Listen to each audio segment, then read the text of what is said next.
नमस्कार दोस्तों, आपका स्वागत है अपने YouTube चैनल PFP में। क्वार्टर 3 रिजल्ट्स की सीजन की शुरुआत हो चुकी है। TCS के रिजल्ट्स आ चुके हैं। IT सेक्टर में सबसे बड़ी कंपनी और खुश कर दिया मार्केट को। क्या शानदार परफॉर्मेंस दिया है TCS ने। इसके क्वार्टर 3 के रिजल्ट्स को हम डिस्कस करने वाले हैं। कौन से लेवल्स और टारगेट्स हमें दिखाई दे सकते हैं उसके बारे में चर्चा करेंगे। लेकिन उससे पहले अगर आपने चैनल को सब्सक्राइब नहीं किया है तो प्लीज़ सब्सक्राइब कीजिए। और कुछ बेहतर जानना चाहते हैं, कुछ बेहतर सीखना चाहते हैं, स्विंग ट्रेड के रिकमेंडेशन पाना चाहते हैं तो एज अ मेंबर हमें ज्वाइन करने के बारे में सोच सकते हैं। TCS के क्वार्टर 3 के रिजल्ट्स को हम देखें, लेकिन उससे पहले TCS जो हर क्वार्टर को खुशी देता है शेयरहोल्डर्स को, उसके बारे में बात करते हैं। हम बात करने वाले हैं डिविडेंड के बारे में। तो कंपनी ने इंटरिम डिविडेंड दिया है ₹6 पर इक्विटी शेयर का। तो आप समझ सकते हैं हर क्वार्टर में डिविडेंड तो देता ही है, कुछ ना कुछ प्रसाद तो ये बांट कर ही जाता है।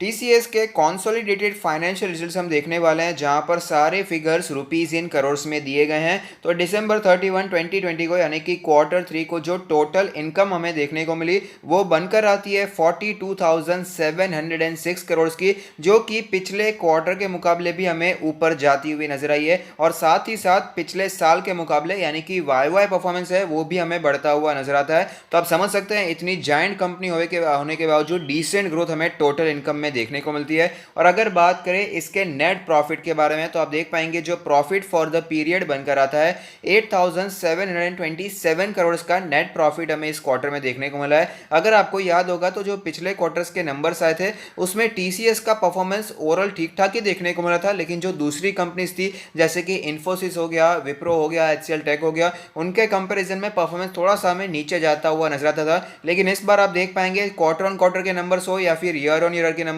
हमें परफॉर्मेंस हमें काफी सुधरता हुआ नजर आता है और ग्रोथ यहां पर हमें शानदार दिखाई दे रही है।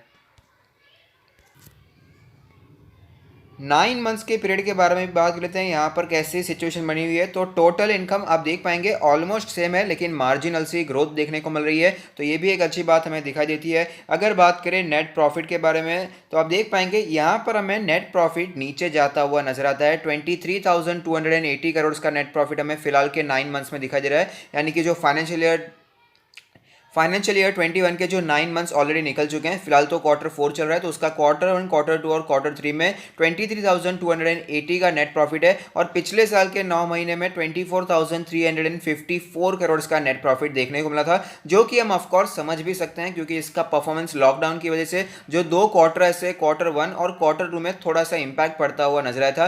बेसिकली क्वार्टर 2 में ही थोड़ा सा ज़्यादा इंपैक्ट पड़ा था और उसके कारण इसका नेट प्रॉफिट आप देख पाएंगे 8,000 करोड़ से ज़्यादा नीचे जाकर 7,500 करोड़ के आसपास हमें जाता हुआ नजर आया था। तो इसी के कारण ये फर्क हमें देखने को मिल रहा है, वरना ओवरऑल जो परफॉर्मेंस है कंपनी का बैक ऑन ट्रैक तो आ ही चुका है, वरना यहां पर उल्टा हमें ग्रोथ भी देखने को मिल रही है। तो ओवरऑल TCS के परफॉर्मेंस के बारे में बात करें तो काफी अच्छे परफॉर्मेंस हमें देखने को मिलती है, डिसेंट ग्रोथ कंपनी हमें दिखा रही है।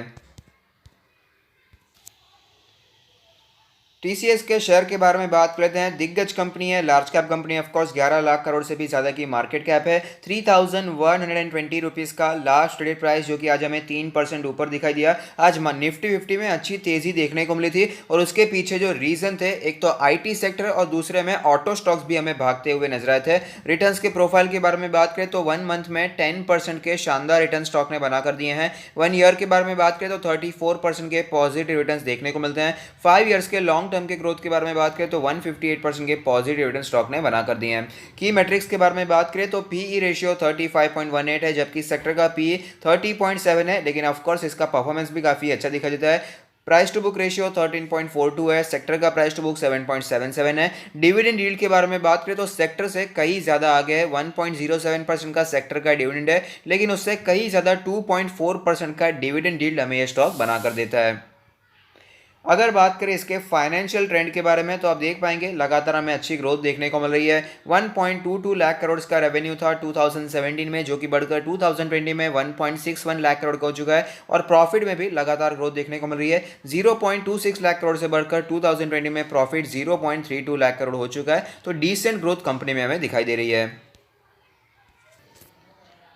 आज के कारोबार के बारे में बात करें तो 8 जनवरी 2021 को डिलीवरी परसेंटेज 29.85% है, जो कि हम कह सकते हैं कि अच्छी खासी डिलीवरी हमें देखने को मिलती है। तो अब चलते हैं चार्ट्स पर, वहाँ पर कैसी सिचुएशन बनी हुई है उसके बारे में भी बात कर लेते हैं।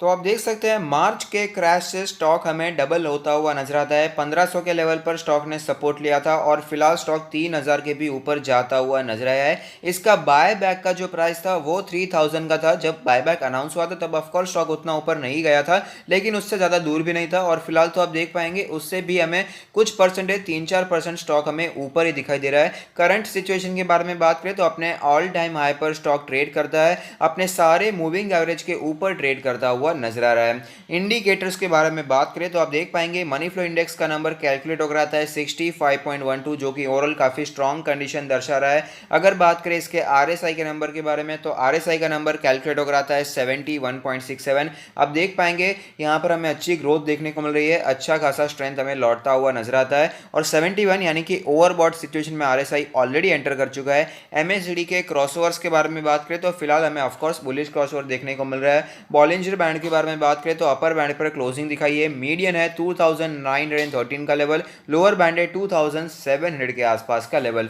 पिवट पॉइंट्स के बारे में बात करें तो पिवट लेवल 2800 का लेवल है और पिवट सपोर्ट 2670 के आसपास बनकर आता है। अब एक पिवट रेजिस्टेंस जो कि हमें फिलहाल दिखाई दे सकता है वो है 3140 के आसपास का लेवल। अगर ये लेवल टूट जाता है तो नेक्स्ट पिवट रेजिस्टेंस बहुत ही ऊपर है जो कि 3468 के आसपास बनकर आता है।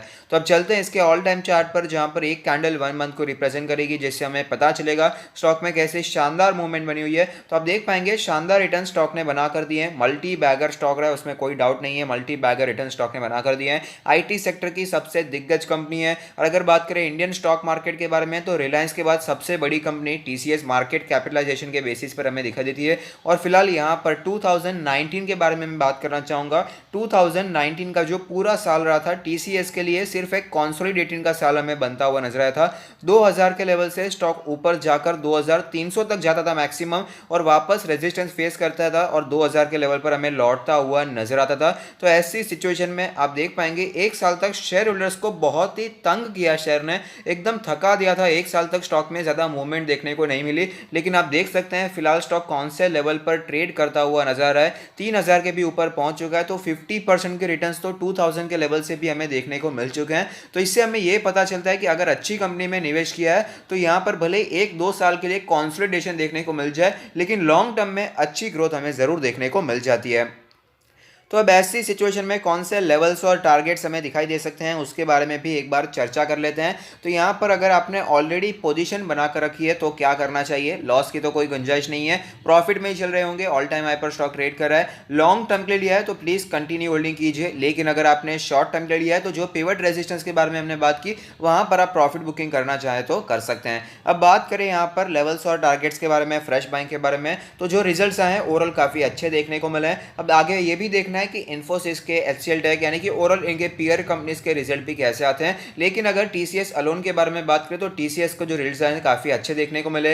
वाई बेसिस हो या क्वार्टर ऑन क्वार्टर बेसिस, दोनों में ही अच्छी ग्रोथ हमें यहाँ पर देखने को मिल रही है। तो पॉजिटिव सेंटिमेंट हमें यहाँ पर कंटिन्यू रहता हुआ नजर आ सकता है। लॉन्ग टर्म का ट्रेंड हमें जो बनता हुआ नजर आएगा वो ऑफकोर्स यहाँ पर बुलिश ही कंटिन्यू रहने वाला है। कोई बुरे रिजल्ट्स नहीं है तो कोई ऐसा नहीं है कि ट्रेंड अब रिवर्स हो जाएगा।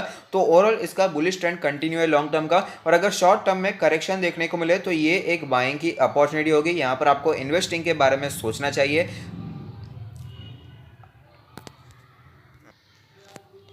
अब सवाल आता है कि कौन से लेवल पर इसे वापस एक्यूमुलेट करने के बारे में सोचना चाहिए। तो अगर आप यहाँ पर बाइंग करना चाहते हैं तो मेरे हिसाब से 2800 का जो लेवल है काफ़ी अच्छे सपोर्ट की तरह हमें दिखाई दे सकता है। 2800 का लेवल काफ़ी अच्छा सपोर्ट दिखाई दे सकता है। उसका रीज़न है कि 50 डेज का मूविंग एवरेज इसी के आसपास हमें बनकर दिखाई देता है। अगर आपने नीचे पोजीशन बनाकर रखी है जहाँ पर हमने आपको सजेस्ट किया था, नीचे तो कई बार किया था, लास्ट बार हमने आपको जब ब्रेकआउट वाली सिचुएशन देखने को मिली थी, जब इसका पुराना ऑल टाइम हाई था 2200 250 का, ये हमें जब टूटता हुआ नजर आया था, स्टॉक हमें उससे ऊपर जाता हुआ नजर आया था, तब हमने आपको बताया था कि यही लेवल वापस एज अ सपोर्ट हमें दिखाई देगा। और आप देख सकते हैं उसी लेवल पर स्टॉक ने सपोर्ट लिया और वापस हमें स्टॉक ने ऊपर जाने की जर्नी शुरुआत कर दी थी। तो अगर आपने वहां पर भी खरीदारी कर रखी है तो मैं आपको ये सजेशन देना चाहूंगा, लास्ट डिसीजन तो हमेशा रहेगा आपका रहने वाला है, लेकिन मेरा सजेशन ये है कि आप यहाँ पर लॉन्ग टर्म के लिए कंटिन्यू होल्डिंग कीजिए। आईटी स्टॉक्स फिलहाल बुलिश ट्रेंड में बने हुए हैं, तो यहाँ पर आपको लॉन्ग टर्म के लिए कंटिन्यू होल्डिंग करना चाहिए। नीचे आपने अगर पोजीशन बनाकर रखी है हमारे सजेशन पर तो हमें कमेंट बॉक्स में आप बता सकते हैं, हमें बहुत ही खुशी होगी। लॉन्ग टर्म के लिए आईटी स्टॉक्स को अपने पोर्टफोलियो में जरूर ऐड कीजिएगा। अगर आप पोर्टफोलियो बना रहे हैं तो कम से कम एक आईटी स्टॉक्स तो आपके पोर्टफोलियो में होना ही चाहिए। अगर सेफेस्ट स्टॉक चाहिए तो टीसीएस आपके नंबर 1 लिस्ट पे होना चाहिए। इस पर आप नजर बनाकर रख सकते हैं और हर एक करेक्शन पर बाय ऑन डिप्स कर सकते हैं और इसे अपने पोर्टफोलियो में ऐड करने के बारे में सोचा जा सकता है। और साथ ही साथ अगर आप अपना पोर्टफोलियो हमसे रिव्यू कराना चाहते हैं तो उसका लिंक भी हमने डिस्क्रिप्शन बॉक्स में दे दिया है। तो अगर आपको ये वीडियो पसंद आता है तो लाइक कीजिए, शेयर कीजिए, कमेंट कीजिए, सब्सक्राइब कीजिए और मुझे मोटिवेट कीजिए। Thank you, stay happy, happy investing.